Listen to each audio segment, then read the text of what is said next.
안녕하십니까. 주역 64개 노트 정리. 이번 시간에는 화천대유 세 번째 시간입니다. 전체적으로는 117번째 노트 정리입니다. 이번 시간에는 93과 94에 대해서 알아보겠습니다. 공력 향후청자, 즉 제사를 지내는 그런 상입니다. 자, 먼저 한자를 같이 한번 읽어보겠습니다. 93 공룡 형우천자, 공룡 형우천자 소인불급. 제후가 천자께 조공을 드리는 것이니 성인이 천제를 지내는 것이니 소인불급. 소인은 능히 할 수 없음이니라. 상활 공룡 형우천자 소인해야. 제후가 성인에게 조공을 드린다는 것은 소인은 해로우니라 이렇게 이야기합니다. 자, 기본적으로 이제 이 위치를 보면은 93은 양강의 지위죠. 즉 제자리죠. 근데 응은 없죠. 즉 93은 양강의 정의로서 상과 정은 하지 않는다 이렇게 나옵니다. 자, 기본적으로 이렇게 하늘이 있고, 자 여기 하늘이 있고 천자가 있고 제후가 있다고 봤을 때 제후가 이제 천자가 제사를 지낼 때 도와주는, 조력하는 상인지, 아니면 천자가 제후에게 잔치를 베푸는 그런 상인지 해가지고 이게 첫 번째, 두 번째 견해 대립이 있을 수 있죠. 이 공룡 향후천자에서 그런 견해 대립이 있습니다. 즉 보면은 공이 천제를 지내는데 필요한 여러가지 공물을 바쳐서 조력한다는 견해, 그 다음에 공후가 천자께 잔치를 베푼다는 견해, 그 다음에 제후가 공을 세우고 난 다음에 전자가 베푸는 잔치를 즐긴다는 견해, 이렇게 크게 세 가지의 견해 대립이 있습니다. 그러면 이제 우리가 실제로 효를 받았을 때 21세기에 오늘날 이런 그 향의 의미가 무엇인지, 향은 제사라는 의미도 있고 삶다, 그 다음에 잔치, 이런 다양한 의미가 있는데 이게 오늘날 어떠한 의미를 가지는지 검토할 필요가 있을 것 같습니다. 그러니까 크게는 아까 제사를 받는다, 잔치를 받는다, 그 다음에 진상을 올린다, 그런 견해 대립이 있는 거죠. 황태영 교수님은 이 효를 설명하시기를 대풍을 이루면 그것을 사사로이 독식하지 않고 천하의 잔치 공물로 만드는 거죠. 공적 성격으로 하는 거죠. 천하의 잔치에 올려서 천하의 것으로, 천하 공룡의 것으로 만드는 것을 이야기한다 이렇게 이야기하십니다. 그러니까 실제로 효를 받았을 때 이제 이 향후천자 이 의미가 어떤 의미인지 이제 검토가 필요할 것 같습니다. 그리고 소인은 여기서 누구를 말하는지도 같이 검토해야 될 지점인 것 같습니다. 구사를 같이 보겠습니다.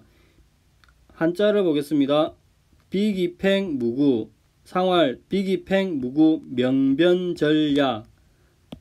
그 성대하지 않음이니라. 지나치지 않으면 허물이 없으리라.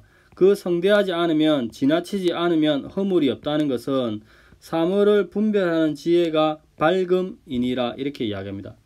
또 다른 견해는 보기를 바르지 않은 것을 배척하니 허물이 없다는 것은 살피고 분별함이 명확하다고 해석하는 견해가 있습니다. 그래서 기본적으로 이제 효 위치를 일단 먼저 보면은 이렇게 구사는 제자리는 아니죠. 부당이죠. 그리고 응도 없습니다. 즉 구사는 양효로서 부당이다, 사위는 대신의 자리다 이렇게 이야기합니다. 그리고 이 비기팽의 해석과 관련해서 이렇게 세 가지의 견해가 있습니다. 첫 번째, 지나치게 성대하지 않으면, 두 번째, 다산의 견해, 그 다닐 수 있는 길이 아니면, 그 다음에 세 번째, 그 바른 것을 배척하면, 이렇게 있습니다. 근데 이제 일반적으로 이제 이 효를 설명하시기를 교과서를 보면은 비기팽은 지나치게 성대하거나 낭비하고 과도하게 욕심을 내지 않는 것을 말한다고 이야기합니다. 즉 그리고 명변절은 사물이나 일의 이치를 분명하게 분별할 수 있는 지혜가 있다고 이야기합니다. 그래서 우리가 효를 받았을 때 이 비기팽의 의미가 무엇인지 이제 고민을 해야 될 지점이 생기는 거죠. 자, 여기가 이제 일반적인 설명이고 그 다산의 설명을 같이 한번 보겠습니다. 자, 글자를 같이 한번 읽어보겠습니다. 상활, 구삼, 공룡, 향후, 천자, 소인, 불국, 상활, 공룡, 향후, 천자, 소인, 해야. 제후가 천자로부터 향을 받으니 소인은 군자를 이기지 못할 것이다. 상활, 제후는 천자로부터 향을 받겠지만 소인에게는 해로울 것이다. 이렇게 이야기합니다. 자, 제후가 천자로부터 잔치상을 받는다는 의미를, 이제 향을 받는다, 잔치상을 받는다는 의미는 이렇게 천화등이 본계가 구삼이 변하면은 화택규가 되죠. 화택규가 되는데, 화택규는 뇌천대장이라는 지계의 모계로부터 왔죠. 그래서 상계는 진의 제후가 있고 학계는 건의 왕이 있는데, 이렇게 추이를 하면 음이 내려오는 거죠. 즉 뇌천대장계 시절에는 건의 왕이 안에 있고 진제는 바깥에 있습니다. 그래서 규로서 추이를 하게 되면은 진의 음이 내려와서 이렇게 리로서 만나니, 예를 갖추고 만나니 이게 화택규의 상이고, 이 상은 결국에는 제후가 천자로부터 향을 받는다, 이렇게 이야기합니다. 그러면은 이 화택규 상 자체가 이제 잔치를 베푸는 상인데, 자세히 보면은 화택규 이제 중간 상호께가 이렇게 물이죠.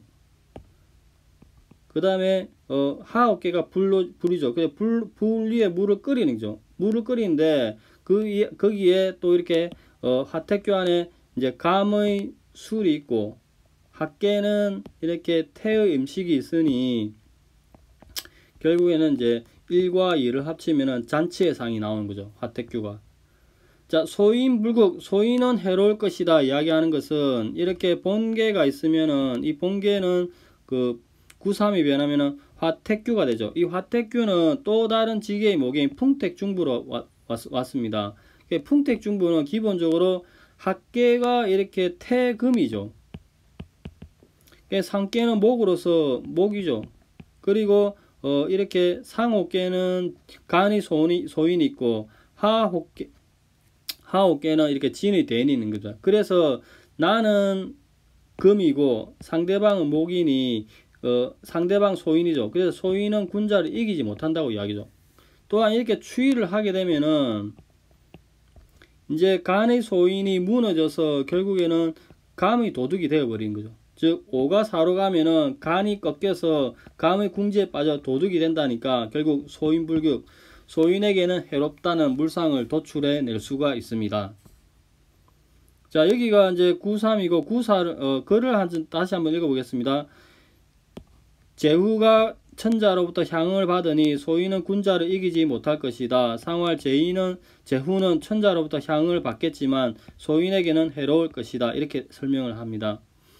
자, 9.4를 보겠습니다. 비기팽 무구. 상활, 비기팽 무구 명변전략. 다닐 수 있는 길은 아니지만 멈추고 나아가지 않았기 때문에 잘못이 없다. 상활, 나설 수 있는 길은 아니지만 허물이 없는 것은 샛길이 잘 보이지 않는다 하여도 명변전략, 밝은 분별력으로 충분히 살필 수 있기 때문이다. 이렇게 이야기합니다.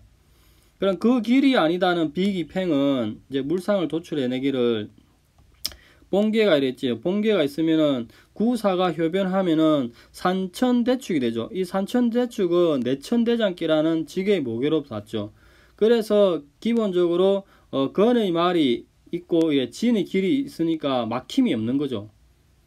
이런 상태에서 이렇게 추이를 하게 되면은 이제 간이 좁은 길이 나오니까 앞이 막히는 길이 되죠. 즉 내천대장계, 지계의 모계인 내천대장계 시절에는 건의 말이 씩씩하고 진의 길이 막히지 않았는데, 추이를 하게 되면은 간의 길이 좁고 앞이 막힌 상이 됩니다. 그래서 길, 팽, 다니는 것은 길이다. 그러니까 비기팽은 그 길이 아니다. 이렇게 이야기합니다.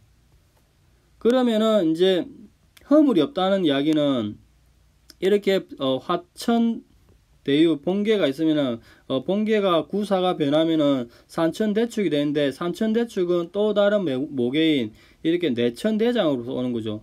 근데 내천대장에 이제 기본적으로 큰 태로서 이렇게 음이 강을 타고 있는 그런 형상이죠. 강을 타고 있었지만 이미 양강이 이렇게 네 번째 있는 양강이 상승을 한 거죠. 상승하니까 결국에는 허물이 없다. 이렇게 이야기합니다.